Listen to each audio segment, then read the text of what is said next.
کس نے بچیوں کو گھنگرو پہنائے؟ یہودیوں نے آ کر.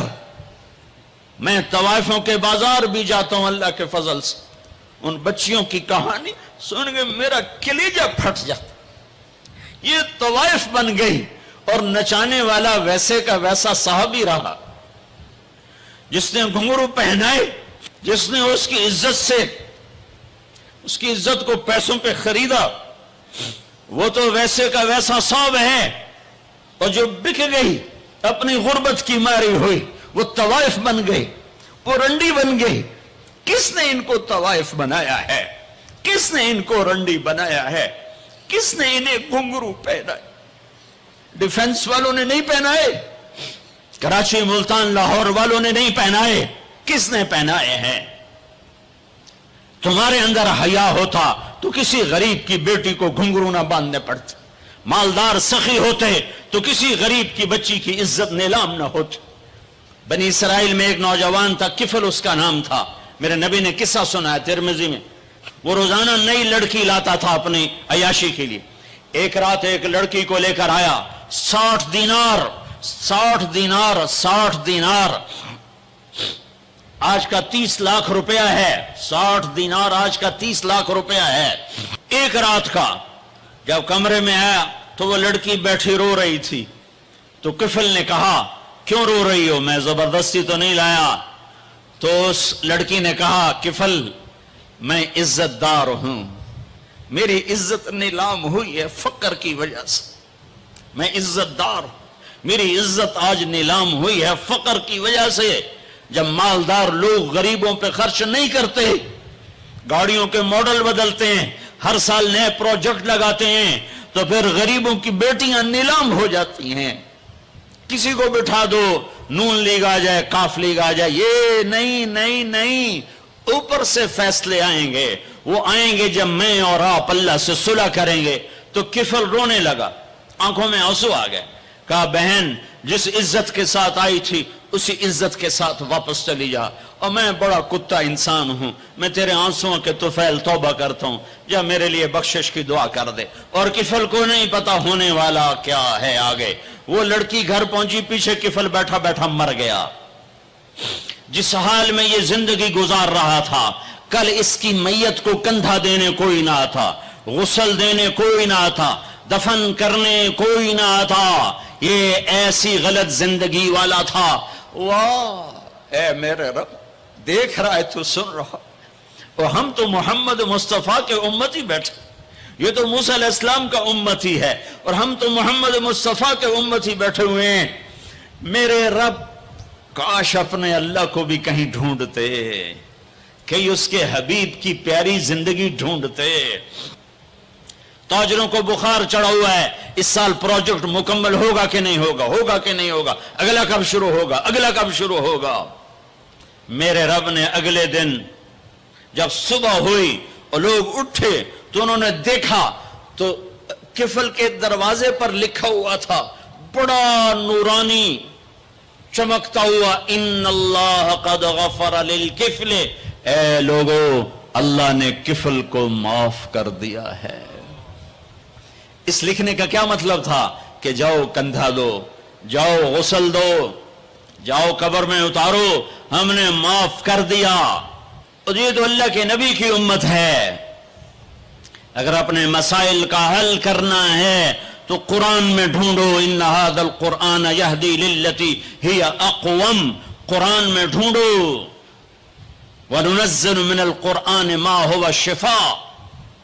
قرآن میں ڈھونڈو. احکمت آیاتہ ثم فصلت من لدن حکیم خبیر. قرآن میں ڈھونڈو.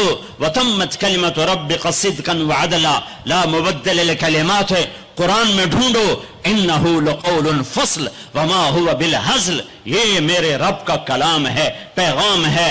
آؤ اپنا ہاتھ چھڑا کر اللہ کے حبیب کے ہاتھوں میں دے دو. میرے رب نے اعلان کیا, یا سود چھوڑ دو یا میں اور میرا رسول تمہارے خلاف اعلان جنگ کریں گے. اور بڑی آسانی سے کہہ دیتے ہیں سود کے بغیر پھر تجارت کیسے چلے گی. یا اللہ کو راضی کر لو یا تجارت چلا.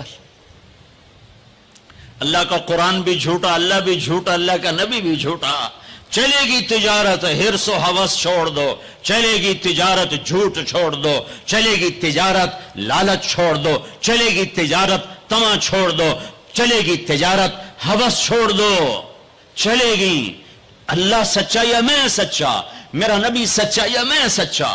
100 میں 100 افسر رشوت لیتا ہو، جب ہر طاقتور ظالم ہو، جہاں کا غریب بھی ظالم ہو، جہاں ہر مرد عورت جھوٹ بولے، جہاں ہر آدمی داؤ لگے تو دھوکہ دینے سے باز نہ آئے، ریڑھی والا بھی دھوکہ دینے سے باز نہیں آتا، ہمارا مزدور دھوکے باز ہے کہ 8 گھنٹے کا کام 48 گھنٹے میں کرتا ہے، ہمارا مستری دھوکے باز ہے، 1 ہفتے کا کام 1 مہینے میں کرتا ہے۔ میں کہاں اور کیا کیا دکھاؤں۔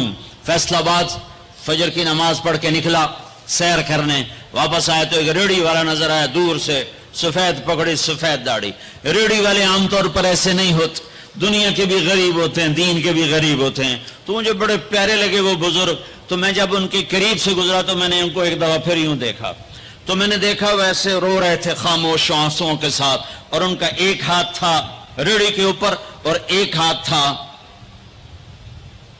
پیٹی کے اوپر، اور ایسے آنسو گر رہے تھے ایسے۔ میں کھڑا ہو گیا، میں نے کہا بزرگوں خیریت ہے، کیوں رو رہے ہیں؟ تو کچھ بولے نہیں، پیٹی میرے آگے ایسے الٹا دی، ساری ریڑھی پر سیب بکھر گئے، جو پہلی لیئر تھی وہ ستھرے سیب تھے، نیچے سارے گلے ہوئے سیب تھے۔ یہ کسی طاقتور نے دھوکہ نہیں دیا، یہ ایک مزدور نے دھوکہ دیا ہے، ایک باغ خریدنے والے نے دھوکہ دیا ہے، جس نے 1,00,000 2 لاکھ میں سیب کا باغ خریدا ہوگا اور اس نے اپنے گندے بھی نکالے ہوں گے۔ ہائے ہائے ہائے، وہ کہنے لگے بیٹا میں بہت غریب ہوں۔ یہ جو انہوں نے بہت پہ زور دیا، یا آج بھی جب میں یہ قصہ سناتا ہوں میرا زخم ایسے تازہ ہو جاتا ہے کہ لگتا ہے وہ بہت کا لفظ پھر خنجر کی طرح میرے دل میں اتر گیا ہے۔ بیٹا میں بہت غریب ہوں، میں صبح سویرے منڈی جاتا ہوں، ایک پیٹی لاتا ہوں موسم کے پھل کی، عصر تک وہ بک جاتی، پھر میں اپنے بچوں کے لیے تازہ آٹا لے کے، آج کسی نے میرے بچوں کی روٹی مجھ سے چھین لی۔ تمہاری پولیس تمہیں امن کیسے دے گی؟ تمہاری فوج تمہیں امن کیسے دے گی؟ جب تم نے سب نے اللہ اس کے رسول سے بغاوت کا جھنڈا اٹھایا، ان سب بڑے تاجروں نے بینکوں کو آباد کیا ہوا ہے، ان کا رونا کیا روں؟ چھوٹے چھوٹے لوگوں نے بھی سیونگ اکاؤنٹ میں پیسے رکھے ہوئے ہیں کہ ہمارے پیسے بڑھ رہے ہیں۔ کیوں نہیں خیال آتا کہ ہم نے اللہ کے ساتھ اور اس کے رسول کے ساتھ جنگ کی ہوئی؟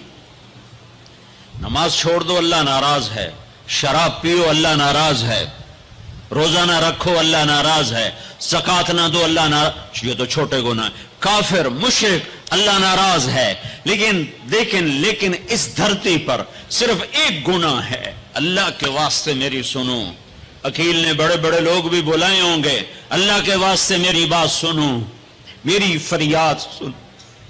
میں کوئی پیشہ ور خطیب نہیں ہوں، میں عقیل کے پیسوں پہ یہاں نہیں آیا ہوں، میری سنو۔ میرا رب کہتا ہے یا سود چھوڑ دو یا پھر میں اور میرا رسول تمہارے خلاف جنگ کریں گے۔ جس کے پاس 4 پیسے زیادہ آتے ہیں وہ بینک بنا کے بیٹھ جاتا، بینک خرید لے۔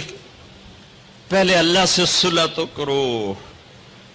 کہتے ہو چوریاں ہیں، ڈاکے، ہاں وہ بھی ہمارے اپنے ہیں، واللہ میں ان کے لیے دعا کرتا ہوں، بد دعا نہیں کرتا ہوں، دعا کرتا ہوں، چونکہ اگر یہ اس حال میں مر گئے تو بڑی خوفناک جہنم میں جائیں گے، اور یہ میرے نبی کے امتی ہیں، نہ انہیں اللہ کے نبی کا دیدار نصیب ہوگا نہ اللہ کا دیدار نصیب ہوگا، اور جہنم کی آگ اس سے الگ ہے۔ یا تو اللہ کی جہنم کو جا کے پانی سے بجھا دو، قصہ ہی مکا دو، اور اللہ کی جنت کو آگ لگا دو، جزا سزا کا تصور مٹا دو، اور اتنے طاقتور بن جاؤ کہ آج تم لوگوں کی گردنیں اتارتے ہو تو کل جب ملک الموت تمہاری روح کھینچنے کے لیے آئے تو اس کو بھی کلاشنکوف مار دینا اور اس کے بھی سامنے کھڑے ہو کے دکھا دینا.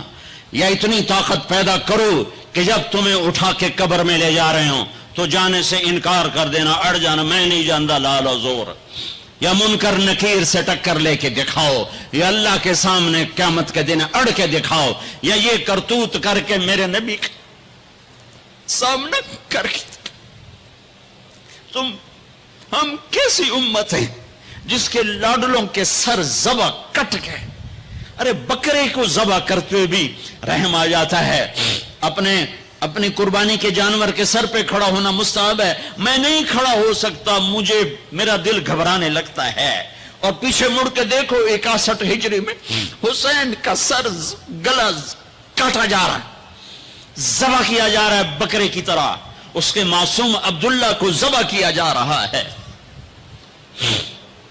اس کے علی کو ذبح کیا جا رہا ہے, اے حسن کے قاسم کو ذبح کیا جا رہا ہے, اور حسین کا کٹا سر ابن زیاد کے سامنے وہ منہ پہ چھڑیاں مار رہا ہے. اور ابو برزہ اسلمی کھڑے ہو کے فرماتے ہیں بدبخت یہ چھڑی ان ہونٹوں سے ہٹ, میں نے ان ہونٹوں پہ نبی کے ہونٹوں کو لگتے دیکھا, ان ہونٹوں کے پوسے لیے, اس لیے کہ وہ جانتے تھے کہ جنت بھی ہے جہنم بھی ہے.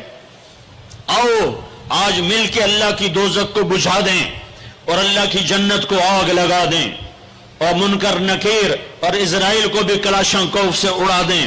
پھر جاؤ جو مرضی عزتیں لوٹو, قتل کرو, بندے اٹھاؤ, سود کھاؤ, نوکروں کو مارو, نوکروں کو گالیاں دو.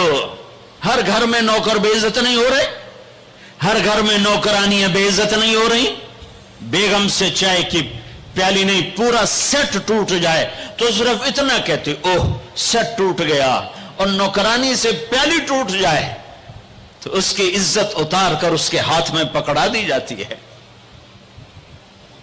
اپنے ہاتھوں سے گاڑی لگ جائے تو بس اوہ گاڑی لگ گئی, ڈرائیور کے ہاتھوں گاڑی لگ جائے تو اس کی عزت اس کے ہاتھ میں پکڑا دی جاتی. کیا یہ ظلم ہر گھر میں نہیں ہو رہا؟ ملازم کو وقت کے تنخواہ نہیں دیتے, کیا یہ ظلم ہر گھر میں نہیں ہو رہا؟ 2 لاکھ کا سوٹ پہن کر 35 لاکھ کی گھڑی پہنتے ہیں, اور غریب کا اپنا نوکر آ جائے میرا بچہ بیمار ہے پیسے دے دیں. تمہیں پتہ آج کل بڑا مندہ ہے, کوئی پیسے ہیں کوئی نہیں. کیا یہ نہیں ہو رہا؟ جب یہ ہو رہا ہے تو پھر پہلے میں اپنے آپ کو اور آپ کو خطاب کر کے کہتا ہوں آؤ مل کر توبہ کریں, آؤ اللہ کے دربار میں توبہ کریں, اللہ سے صلح کریں. اعلان جنگ اللہ سے, اور کہتے ہو حکومت والوں سے امن لاؤ. یہ امن لا سکتے ہیں؟ ہمارے جیسے کمزور ہیں. پولیس امن لا سکتی؟ سارے پاکستان کی پولیس 6-7 لاکھ 8 لاکھ 10 لاکھ, سارے پاکستان کی فوج 7-8 لاکھ, یہ کیا کر سکتے ہیں؟ ہاں اسے بلاؤ جو سوتا نہیں, اسے بلاؤ جو اونگتا نہیں, اسے بلاؤ جو ڈرتا نہیں, اسے بلاؤ جو دبتا نہیں, اسے بلاؤ جو گھبراتا نہیں, اسے بلاؤ جس کے لشکر کی حد نہیں, جس کی ذات کی حد نہیں, جس کی طاقت کی حد نہیں, جس کے خزانوں کی حد نہیں, جس کی قوت کی حد نہیں, جس کے ملک کی حد نہیں, جس کی شاہی کی حد نہیں, جس کی کبریائی کی حد نہیں, جس کی عظمت کی حد نہیں, جس کی ہیبت کی حد نہیں, جس کے لشکروں کی حد نہیں, جس کی جاہ و جلال کو زوال نہیں, جس کی ذات کو موت نہیں, جس کی ذات کو حاجت ضرورت نہیں. وہ کون ہے؟ وہ کون ہے؟ وہ اللہ ہے. وہ کون ہے؟ وہ رحمان ہے. وہ کون ہے؟ وہ رحیم ہے. وہ کون ہے؟ وہ الملک القدوس ہے. وہ کون ہے؟ وہ السلام المؤمن المہیمن ہے. وہ کون ہے؟ وہ العزیز الجبار المتکبر